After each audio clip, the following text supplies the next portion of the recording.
Hi everyone, welcome back to Be Kind, Be Happy podcast. Today is the fourth episode of our podcast series, and I'll be your host alongside my good friend Leigh.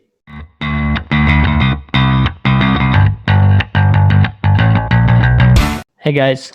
So I just wanted to cover at the start of this episode, because I think it's really important. But if you're feeling depressed, anxious, like if you're overwhelmed, it's really important that you go see a professional, see a therapist.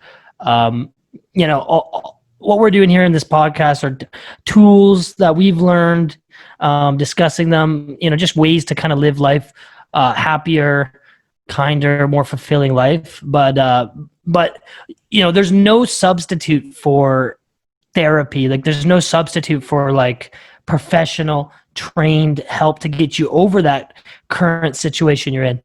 And then you start applying and developing your own set of tools to handle life's challenges as you go. Yeah, thanks Leigh. And there's actually a good reason why we started the podcast with this, and it's because we had a few people explaining to us that sometimes the messages that we're talking about in terms of like realizing a kind, peaceful, happy lifestyle might not be realistic for people who are more deeper in depression or anxiety. And we don't want to alienate these type of this group of people within us. And we want to try to, accommodate everyone and explain ways that everyone can apply to their lifestyle. And like that's the thing. Like ultimately when you get over you will get over, hopefully get over what the situation you're in, but by getting over it you need to exercise all available resources. So listening to podcasts like ours about being kind, being happy, spreading positive energy, that will help. But in order to fully treat your not just treat the symptoms but get to the root cause and grow and get over that, therapy is one way to help with that. Exercise, there's lots of different ways you can tackle it, but I think the best way to tackle it is all of them, right? Like truly, if you can go to a government therapist, that's great, save you the financial burden. If you have that luxury, or you can pay for a therapist, that's great too, right? Like if you have the option to do that, then absolutely you should give it a try. Because the worst thing that's going to happen is you're going to say, not for me. But then you exercise that option, right? And you can go down a different road. So it's really, that's like kind of the life goal too, right? Is like basically not to limit your options, opportunities, limit things that can lead you to more things down the road. yeah, thanks. That's great. And just to build on that, I think because we don't want to alienate anyone, my take on this, and I guess from a Buddhist perspective, would be that the people who are suffering from depression and anxiety, if we feel that this type of lifestyle in terms of be kind, be happy, having a positive lifestyle and attitude is too far-fetched at this point, I think there's a way to directly tackle anxiety and depression. And from a Buddhist perspective would be to understand the cause and root of it and then work from there. But at the same time, like everyone's source of anxiety and suffering is different. I have mine, and I'm sure Leigh and everyone else in the world has it as well. So it's not so much just ignoring that side of life and just trying to be, I guess, blindly happy and joyful, because that doesn't solve any problems. We want to be addressing the problems at its root. And like Leigh said, sometimes therapy is very direct and a very good way to do that, because you've got professional advice from someone who's trained in this topic. But even if we don't have this type of advice, I think for people to just, if we were to just contemplate what is causing me suffering, what is taking away my peace of mind, and then really understanding these, just by shining the light of awareness, the light of consciousness on these topics, on these areas of our mind, will naturally alleviate a lot of the stress without even having us doing anything, just shining the light of consciousness and awareness will Absolutely. immediately do a whole world of good. From there, we can further work down the track. But just first of all, understanding the cause, only then can we begin to come out of that vicious cycle of negativity. Yes. Like, in a lot of ways, like, survival is your body goes to survival.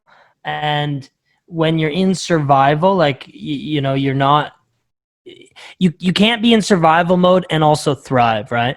And so it's one of those things where, you maybe have some maladaptive traits now, and you've survived to this point, but in order to take that next step, you have to be conscious of what's causing your own suffering. And so, once you're conscious of it and you're dealing with it, then you start cultivating happiness. And so by being kind and selfless to people and engaging in deeper relationships and conversations with people, that's going to cultivate your own happiness. But you can't do that if you have some pressing thing, pressing you down. Like, you're never going to be able to just, you have to be mindful and acknowledge what is causing your own suffering. And everyone's suffering is different, right? And everyone's suffering is relative to them, right? Like, no thing is maybe not necessarily, like something happened to me, it's way worse than what's happened to you, so you shouldn't be suffering. It's like, it's all your experience, your life experience. And so, it's important to be mindful and go to therapy and then do other things like meditation and stuff that we're discussing as well. But I mean, it's good. We can move to the next segment now, I think. Okay, nice. So I guess we want to talk about the quote of the week in the beginning of the podcast, because we find that it actually brings up a lot of energy and a lot of points that we want to actually further build on. So it makes more sense to use this positive energy right in the beginning of the podcast. So for today's podcast, who wants to start first with the quote of the week?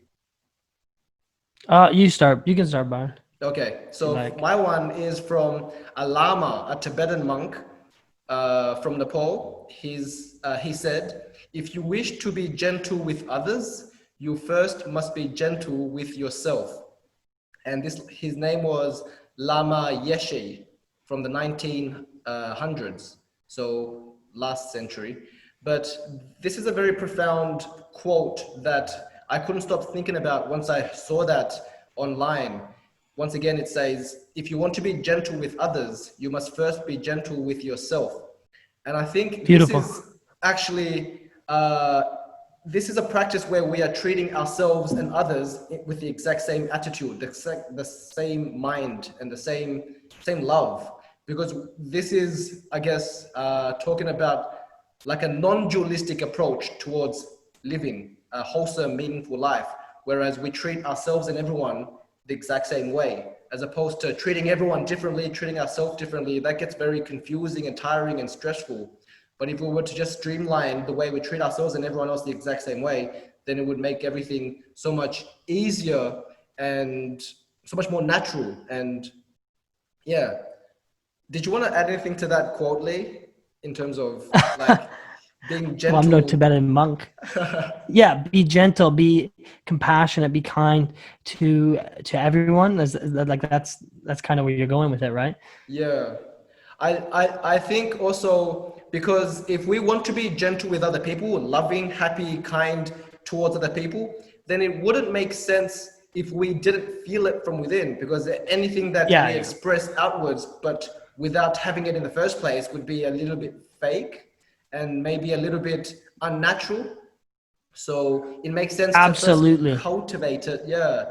So if we want to be gentle with other people or loving or kind, we have to first treat ourselves with the same quality, and then use that what we develop from within, the quality that we develop from within, to then give it out. But we must first have it first. Yeah. Well, I mean, it's the class. It's a common thing, right? You can cut part of that out. That was bad. But it's like, you have to fully love yourself before you can unconditionally love others, right? Yeah. Like you can't love the idea of you. You have to unconditionally just have love for yourself and for everything around you. Like that's how you love it's like a cycle. Like it, Yeah. like if you're not loving to others or your family or your friends or whatever, like how can you then love yourself? Like there's no it doesn't work like that, right? So love Yeah. yourself first, love others, love yourself. Yeah. And I Like guess like if we're it's talking about an love, endless loop. yeah, and definitely. And if Yes. we're talking about like unconditional love, then we shouldn't be placing a condition such as either self or other, because that's also a condition. So if it's unconditional love, then it doesn't matter who the love is directed towards, it's the same love, because that is Yeah, you're just living, breathing unconditional love, right? yeah, yeah, exactly. Yeah. So from that That makes a perspective, lot of sense. yeah. So from that perspective, I guess it's how much you love yourself would be equal to how much you love other people, because it's the same love. Because it's the same love. I really like that because I mean that's the thing with quotes, man. Like if you find a really nice quote, it's like it becomes almost obvious, right? Yeah, But yeah, it's if you feel it, but it's like it's so true, that's how you grow too, yeah, right? Like because you may live your whole life and not truly unconditionally love, for sure, like for sure. that's and then you're always going just from that sentence on its own, you're always going to have suffering like at different moments, right? Like there's always going to be problems in life. Like the life experience isn't perfect, but I mean you're going to have suffering that you don't necessarily need to have, Yeah, right? Like yeah, if maybe you treated someone poorly or you regret something. If you were just living and breathing unconditional love, there would be there wouldn't be that. And part of it is messing up, making mistakes, right? yeah, Overreacting, hurting someone, getting hurt. That it all plays it like it plays into then having that unconditional living and breathing unconditional love, right? Like you every experience of that makes you wiser, makes you better, makes you stronger, makes you um more, makes you just hardened in a good way, right? yeah, Like that idea of hardened in like, he's tough, he doesn't feel emotion or he doesn't let people in because he's been hurt so many times before. Like that's like a movie line, right? And it's yeah, like, no, it's the other way around. yeah, Like you can't understand the depth to unconditional love until you experience pain and suffering as well, and then the heartbreak and totally. disappointment and you causing pain to other people, which everyone has, whether you were Yeah, a kid and you discluded someone. Like it's all comes together, right? And that's the yeah, growth, like that's adversity creating growth, yeah, or not. And that's the thing. Maybe you put a wall up, right? Like, oh, I've been hurt so many times before. So now, I don't deserve unconditional love. And because I don't deserve unconditional love because I've never got it, then I'm not going to give it out. And it doesn't work like that. Then you're just starting a negative feedback loop and you're never going to get out of that. So I think it's real. It all comes down to being mindful. Like, as you said to start the podcast, right? Like you just have to be more mindful of these things. And that's the route to, you know, the trajectory yeah. of love. I think, Leigh, like just to build on what you're saying, if we actually believe in the concept of unconditional love, then it bypasses the thoughts of like the self-defeating thoughts, like I'm not good enough, I don't deserve it. Because if you truly believe in unconditional love, then you deserve it because it's unconditional. Absolutely. Absolutely. But I think, Leigh, like I actually want to bring up a question regarding this topic, from the perspective of people who find it hard to be gentle to ourselves, because the people who are experiencing deep, strong depression or negative mental states, for them, if maybe they want to be gentle to other people, But then if they have to be gentle to themselves first, that might be like the challenge, because maybe they don't know how to be gentle, how to create the gentleness from within, the comfort from within, and that's why they're suffering so much anxiety and stress. So what do you think would be an advice for people who are suffering these negative states, how to create that spark of love, the spark of gentleness from within? Because I feel like if they can do that, that would alleviate so much of the mental burden. Yeah. So I think the first thing you have to do is acknowledge that you have negative self thoughts and attitudes towards yourself, right? Which you do because you're feeling this way. Acknowledge, and then you, from the first point of acknowledging it, just become aware of every time you do, like, oh, I'm an idiot, stuff like that. And worse. But going to see a therapist if you need it, that's being kind to yourself, because you're deciding that no matter what you've done, what you do, all these things, you're making a single decision right now to help yourself, like purely help you. Like, you're not going to a therapist to help the therapist. It's to make it's being gentle to yourself, taking the time to do things that you're passionate about. That is being gentle to yourself. Taking time to meditate and just relax. It's being gentle to yourself. So Leigh, for me, like what? Go on. Sorry. I was gonna say, I'm sorry, Leigh. I was gonna say, what would be a reason for someone to not be gentle to themselves? Because it makes sense, right? Like it seems logical to say, yeah, of course I'll be gentle to myself. I'll be loving and happy to myself. But what's some of the resistances that people experience when they try to do that, you think? Oh, I feel like we're born unconditional. Like we're just like, we're just born, right? Pure consciousness. And it goes back to that metaphorical cup thing. But like, as you go through life, there's going to be good things that happen to you, bad things that happen to you, like, if you want to label them that way. But there's going to be things that happen that you see, you hear, you feel. And if you just keep adding and not, breaking them down, why do I feel this way? How can I, turn this into, how can I alleviate that in a healthy way? How can, like, you're going to just, it's going to be subconscious on you. Like, you know what I mean? Like, I'm probably always going to fail. It's like, or, oh, I have to do this. I have to do this. I have to do this. Like, it just feels like you're burdened all the time, burdened.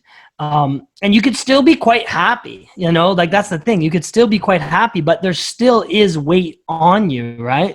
And so that's why you have to take time for yourself. Like that's really the most important thing you can do. And again, be mindful. Like mindfulness is quite nice, mindfulness meditation, but mindfulness activities, talking to people. And if there's one thing that I can add to that, I would also say that everyone has to feel that they deserve the best that the world has to offer. No one should ever deserve that. They deserve bad luck. They deserve pain and suffering. They deserve anything negative, because that's self-defeating, and that doesn't help you achieve higher states. It doesn't help you come out of the depression states. So I think right from the root, everyone should feel that they deserve inherently to, like, the best states that life has to offer, the best of everything, the most abundant, great abundance. And once we start from that base, that foundation of, yes, I deserve everything, from there, then learn to love yourself, be kind and gentle to yourself, because you deserve it. You deserve it more than, or just as much as everyone else in the world. So start with yourself, learn how to do it, and then start practicing to your close friends and family, and then eventually to the rest of the world. Yeah.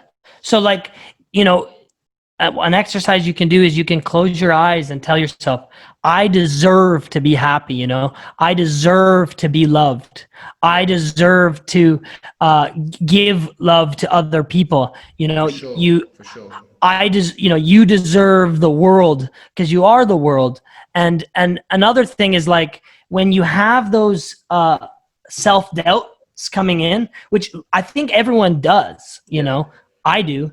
And the one exercise you can do too is when they start coming in, you start acknowledging it, right? But now you start with that, but now instead of just acknowledging it, you say change, you know, like no more, you know.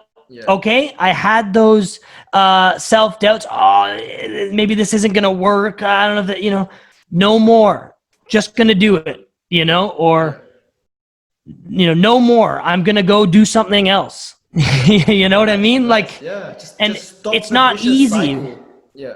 Yes, stop the vicious cycle. Because once you start going into that negative self-doubt pattern or survival pattern, then your consciousness jumps past, future, present, past, future. You start thinking about all the bad times that have happened to you, you know, all the bad things that could happen to you in the future, and you lose the present moment, and that's the only moment you have control over. So in that present moment, you have to be mindful, and you have to say, no more, change. In this moment, I'm going to put a smile on my face and see what happens. Or in this moment, you know, I'm overwhelmed, whatever. I'm going to go for a walk, or I'm going to sit. And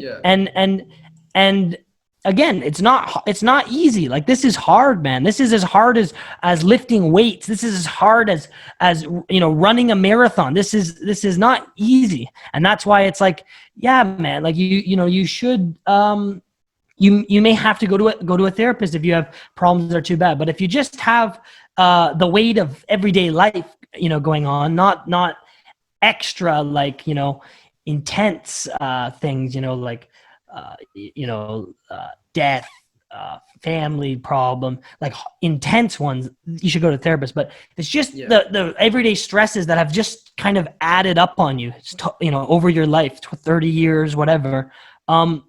You can definitely make a change in your life by just being mindful and telling yourself that it's time to stop that vicious cycle. You know, just right now, it's time to stop that.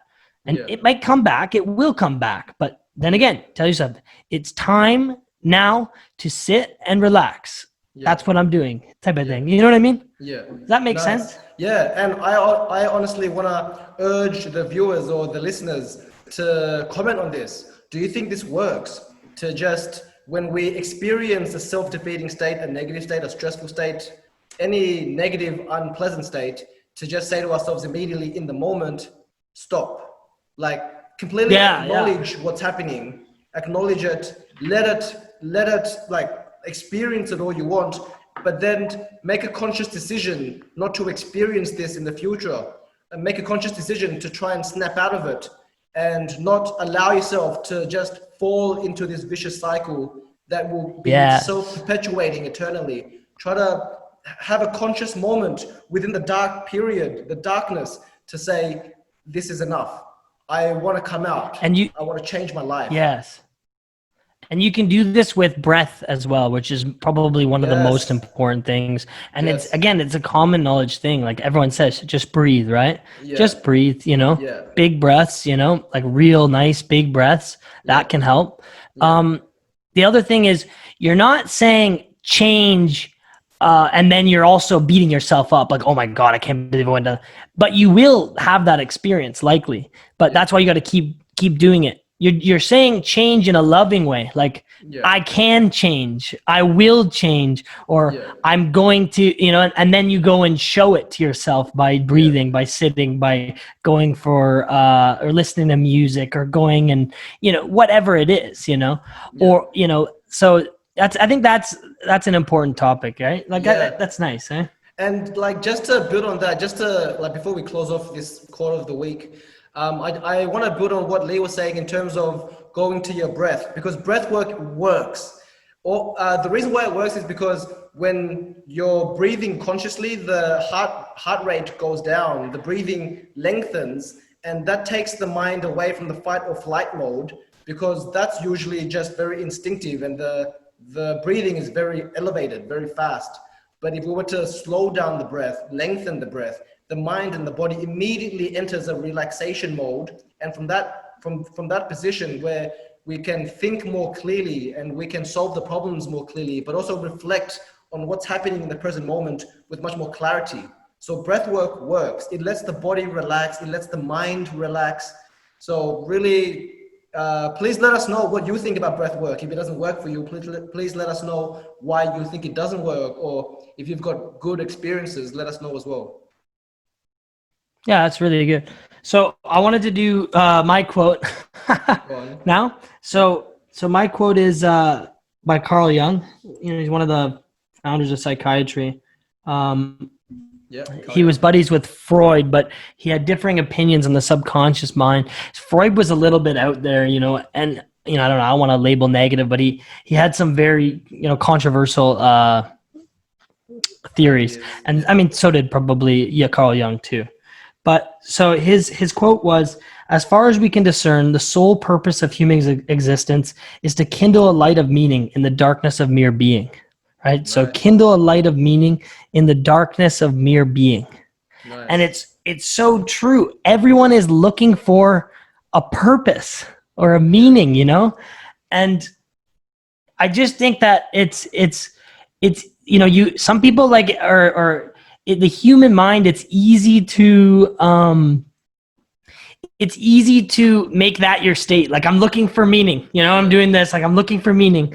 That's what you do. But instead of really listening, like if you really listen to yourself, your feelings, you reflect on your life, you'll probably figure out what your meaning or purpose is. Yeah. Like, it's always been there, right? And that's why I was touching on week after week about following your passions, right? Because there's truth to it, and if you don't explore that passion, you'll never know where that could have gone. Maybe that was your purpose or your meaning, right? Like it doesn't have to be activities, right? Like, your passion doesn't have to be some fun activity like playing a game. Like, your passion could be art, writing, drawing, poetry. It could be, I don't know, it doesn't have to be artistic. Like, your passion could be anything, having conversations, teaching, learning, like some people are passionate about just learning, acquiring knowledge, and then they, maybe that's right for them too. Right.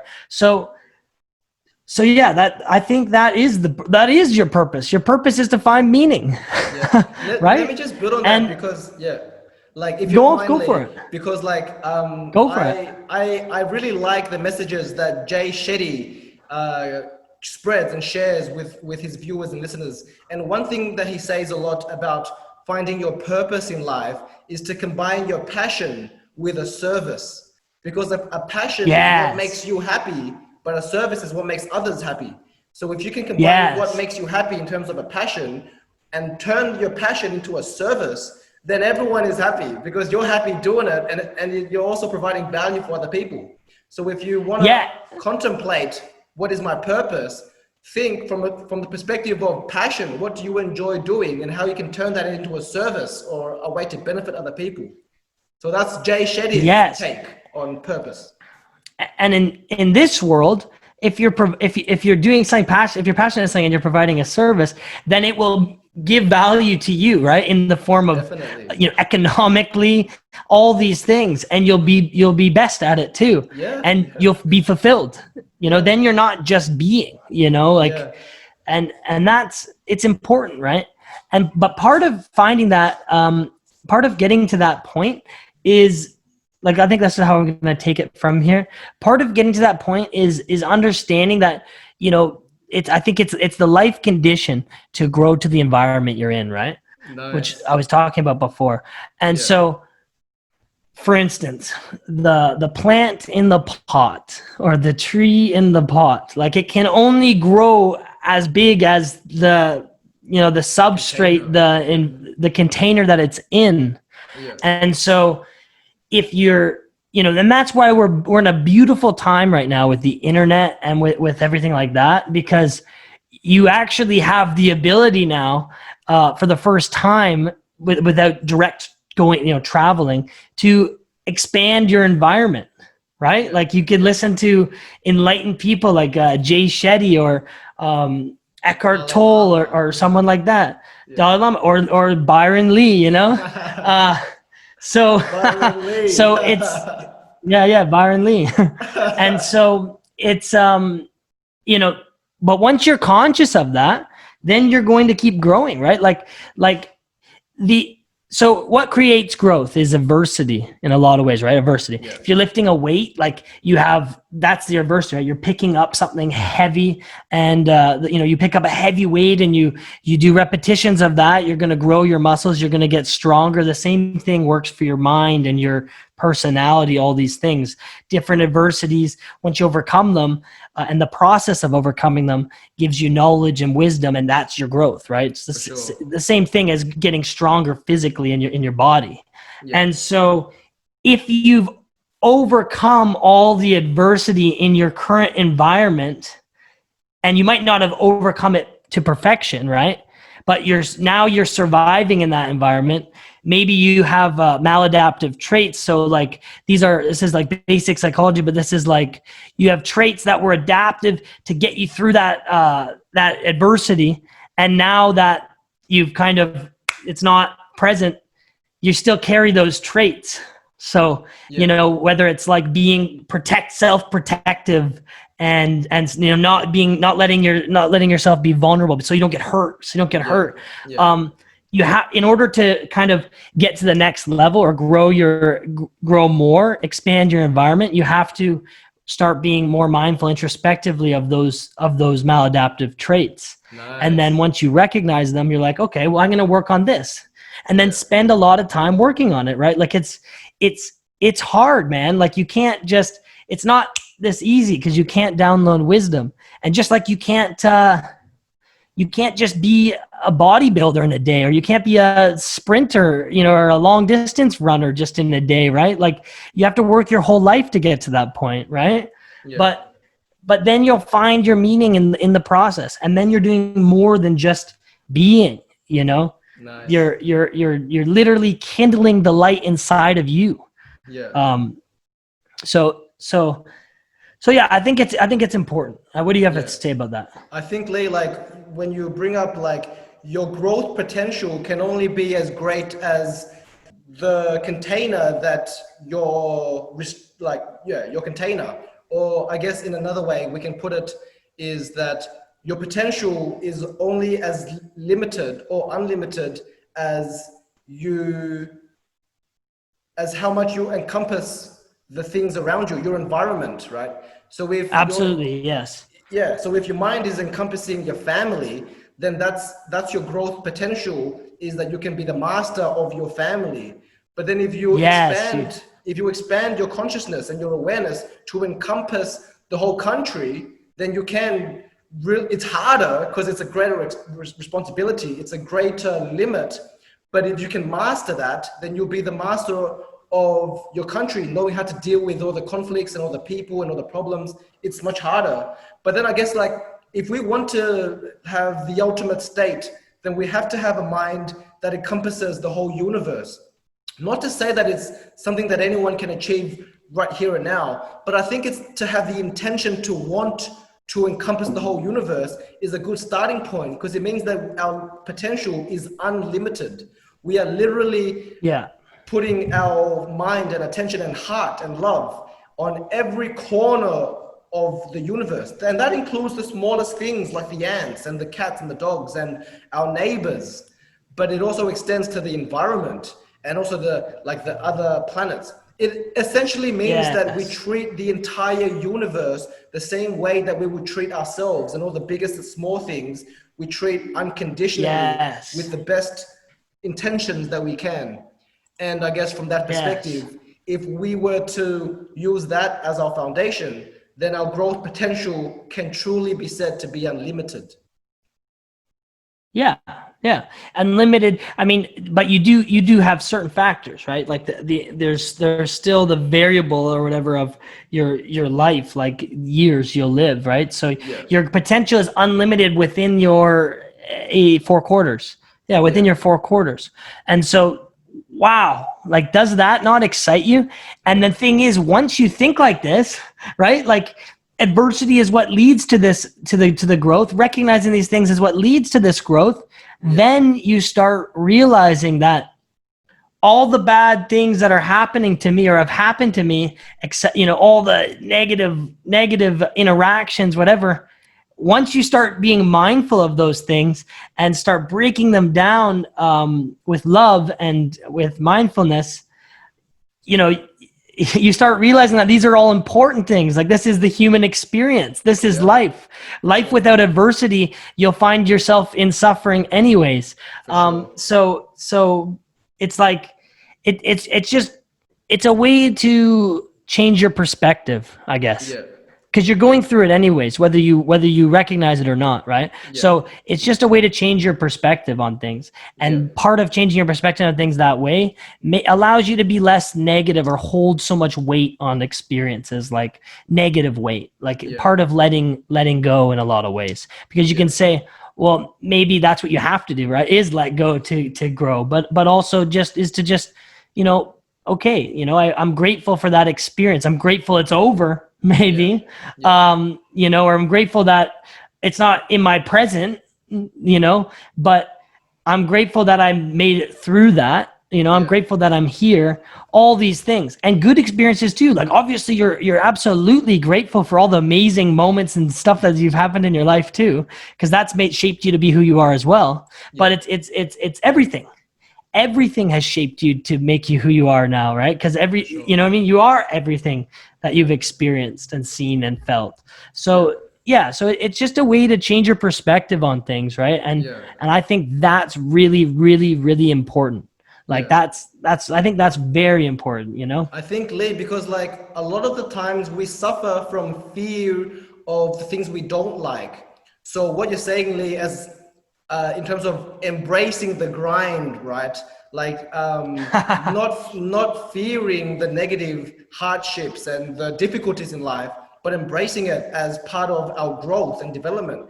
It's almost like the obstacles are the path, because we have to fight through the obstacles to open up the path.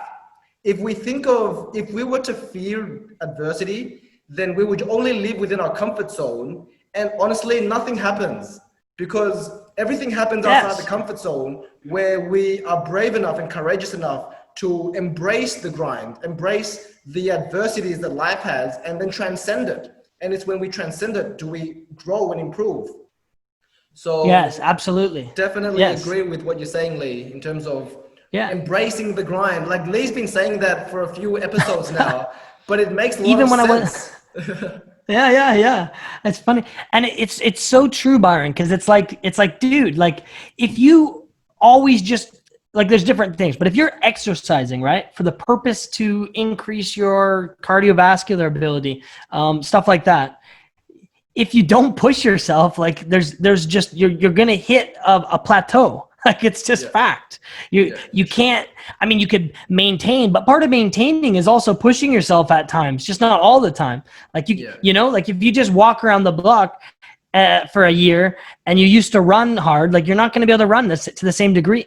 So the same thing applies with like, it's all encompassing. Like that leads to mental and personal growth. Obviously physical exercise does, but it all is encompassing. Like just as personal and mental growth leads to physical growth and exercise, like it's hilarious. Like it's because that's life, right? Like what we're talking about is life and is happiness and it's like, so it's just, it's just interesting, right? Because it's like, come on, embrace the grind. But it really is, like, in all seriousness, like a lot of this just comes down to perspective, right? And when you're in an absolute moment of suffering, you can't just flip your perspective like, oh, this is suffering so awesome. Like I love suffering. Like this is awesome.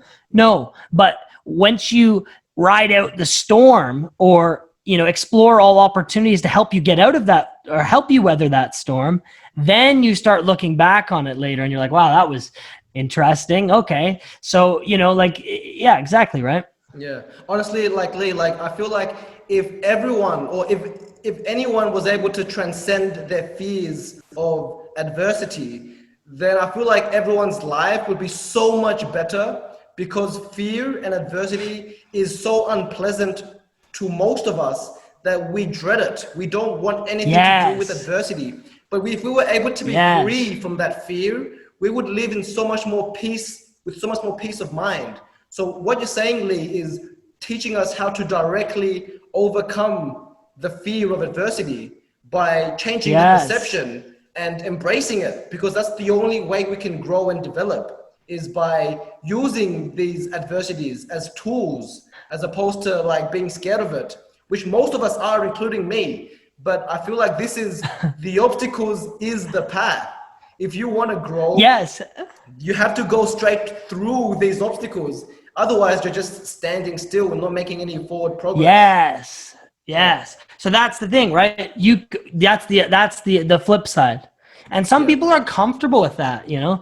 And again, as long as you're not creating suffering for other people, I guess, but likely you will, because unless you're really excited and happy and passionate and loving and caring unconditionally, you know, I mean, unless you're literally living out alone in like in a cabin somewhere, maybe you don't have any interaction with people. But if you do interact with people, like you're not, you know, you're kind of, you know, people can feel that, right? Yeah. And so that's the thing, right? Like back to the adversity thing. Like it's so funny because this is the process we're going on, right? And then my last week quote comes back to this, because that's the intention here. You know, that's the intention. I'm giving you my mind. That's what I'm trying to, you know, project what I'm thinking. And it's like, so overcome that fear, Nelson Mandela. And so once you overcome that fear, you can overcome the next fear. The fear is still going to be there. It doesn't go away. Like you're not just not afraid of things. That's not courage. The fear is always there, but you know, just like you don't just get stronger at the gym, and now when you lift weights, like it's not difficult. Like you won't get stronger. Like you're gonna plateau. You have to push. You know, and you with the working out example, it's a really good example, because that's something at a young age I kind of figured out. You change your perspective, so you enjoy the struggle of it. You enjoy because you know what it leads to. And maybe knowing what it leads to is enough, but then it just becomes like it all adds together, because there's so many other benefits from things that you will, there's no way you can be totally conscious of at the time, right? Like you can't be like, if I do this is going to trigger this, and this. Oh, I'll do that. You know, it doesn't really work that way, right? Like you might be like, if I do this, or if I overcome this, you know, at the very least, I won't have to deal with it or suffer from it anymore. But then you do overcome it, and you're like, holy smokes, you know, boom, boom, boom, boom. And it's like, oh, it makes so much sense now. And then the next thing, and then the next thing. And it just never ends, right? But that's life. And it's so, then it becomes more enjoyable, right? Like it's a total perspective thing, you know, but it really gets me excited. Like Leigh, like for sure, because when we have adversity and problems, so like even like as you say with the working out example, we don't want to work out or face a problem and then deal with it and then not have the courage to deal with it again if it comes up again, because then we haven't truly overcome it. We've only just put a band-aid on it. It's like when we work out, we can do 100 bench press, for example, and then we feel, okay, I'll stick to 100, but I don't want to go higher, because 100 is what I'm happy with. But then that means that you haven't transcended the fear of growth or the fear of the discomfort. Yes. You've just stopped where you're at, and you don't want to go further. So that's not really transcending anything. So if you want to transcend it, you want to get to the point where you can easily take it on like it's nothing, because your perception of it is completely changed, so that you don't perceive it as a negative thing. You perceive it as a constructive, positive thing. Then you've truly transcended it, then there's no fear at all and there's no discomfort. Maybe there is discomfort and fear. Well, there's still fear. There's still fear, but it's, you just have the confidence to overcome it, right? Like you have the courage to overcome it now. So and it's reduced in that process too. Yeah. Absolutely, dude. Absolutely. Nice.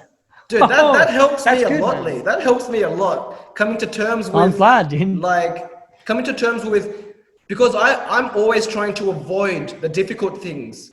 So I will sometimes think, I'll do this difficult thing one last time and then never do it again. But now you're making me realize that that's not really transcending anything. I'm just doing it and then trying to avoid it afterwards.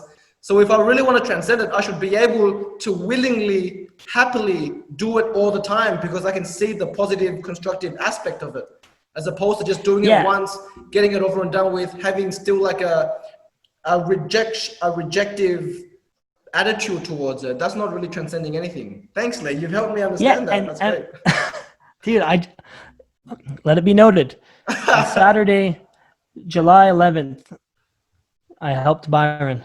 I'm a Buddhist monk. I'm sure you've helped a lot of other people next as thing, well that's listening. Yeah, go on. But what's important to recognize too is there's no ego in this, because I'm still in the same place as you. This is just an idea, right? Yeah. Like I probably had, like, I don't know, can't even count how many moments I had this week where I was falling into the same traps, but I was recognizing them each time. It just, how much time did it take before I recognized it and then got out of it and got back to feeling grateful? And sometimes it was really quickly and I was like, oh yeah, dude, yes. Sometimes it didn't happen at all and then I didn't even know. So it's almost better that I do fail, because then you can see your growth rate. But the other thing is, and this is really common, right? This is the idea that the universe will keep teaching you the same lesson until you overcome it. And it's very interesting how it works like that, right? Like if you have, I don't know, what should we talk? What should we give an example of that? Can you think of one? Commitment issues or trust issues. Like, you know, you're just going to keep getting hit with that until you actually start, you know, until you overcome that lesson. Yeah. And then it still might come back, but that's just a reminder. It's like, then you have to show what you learned, like prove your wisdom to yourself, you know? And that's important, right? Like it's interesting how that happens, you know? For sure. Yeah. So that's another reason why you should want this, or should acquire for this perspective too, right? Like it's because you're probably going to just get stuck in a loop anyways, until you do. So being mindful of it right now is important, you know? And don't, honestly, I've heard that a lot, Leigh, in terms of like the universe will keep teaching you a lesson until you've learned it. And I think the reason why that happens is because as long as you're always thinking about it, it's always going to come up. But once you transcend it, for example, if it's an addiction to gambling or smoking or anything, if you've truly transcended it, you don't even think about doing it or not doing it. You don't even think about, I'm using willpower. It's actually completely gone from your mind. So think of like someone that doesn't gamble, not gambling. Gambling is not even in his mind. And that's where the universe has stopped teaching him to not gamble. He doesn't even gamble anyway. And that's the next thing. So when you've reached that critical point, it doesn't matter what the topic is, and you truly have, you have that wisdom. Like that's the other benefit. And you don't even know what kind of wisdom it is. Like you don't know how far it branches to other things that you can draw from to help other people in different ways. But directly, you can help someone who's going through a gambling addiction, maybe, right? Like it's hilarious. And so that's the thing. Like you can't download wisdom, but if you change your perspective and get through all the different things that you've uniquely experienced, you're going to have a unique set of wisdom. And that's what makes you special. And that's what makes you able to help other people, or help your immediate friends, you know, help everyone with your unique set of skills or tools, you know. And you learn that a lot of people do have the same tools and they got to it a different way. But that's like the beauty of life too. You know, life is so beautiful, man.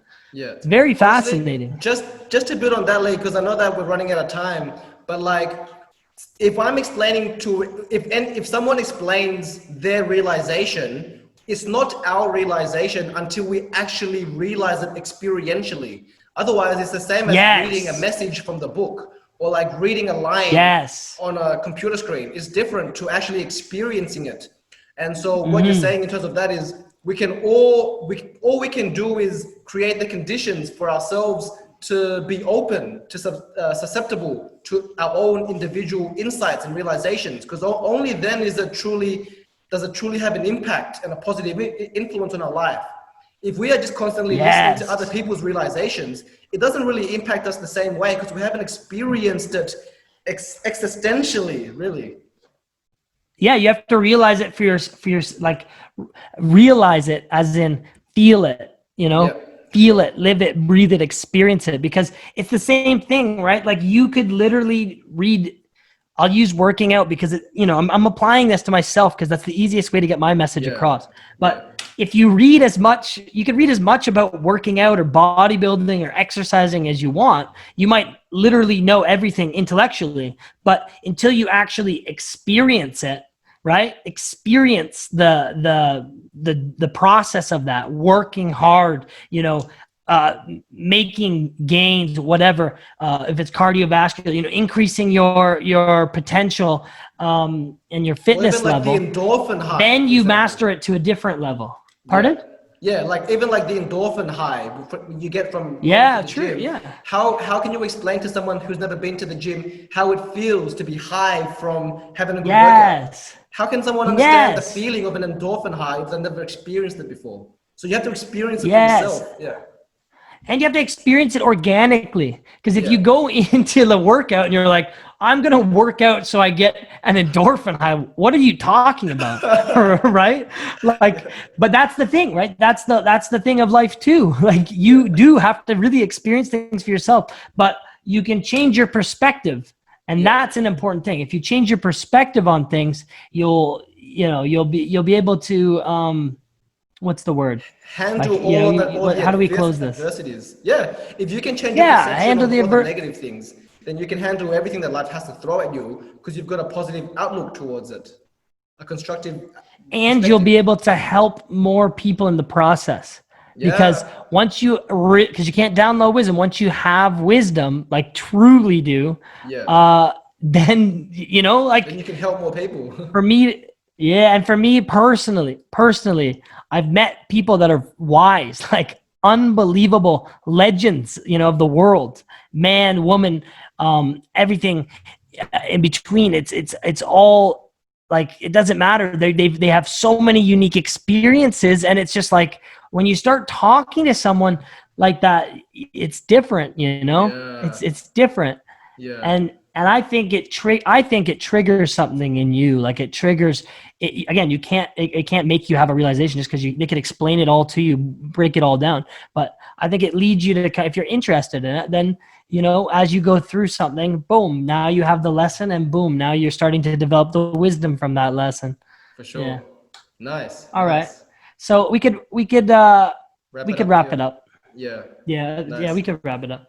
So yeah, All just right, so I just want to say that like if anyone has any questions, because we bring up a lot of like very deep points and like very deep discussion points. So if anyone has anything to build on or have any like things to rebut, because maybe some of the things we say we haven't taken into consideration all the different perspectives. So if you have a perspective that we didn't touch on, please let us know. And please like and subscribe our podcast and our video because it helps the algorithms and it helps us reach more audience. yeah, but already thanks everyone for Yeah. the support, If you're growth, everything. listening Like already, thank you so it's much. been really amazing. For Yeah, if you sure, made for it sure. here too, like literally, I love you. I I love love you. you too, man. Okay. All All right. right. So that's it for Goodbye. now. And see you guys next week. Bye, everyone. Have a Bye.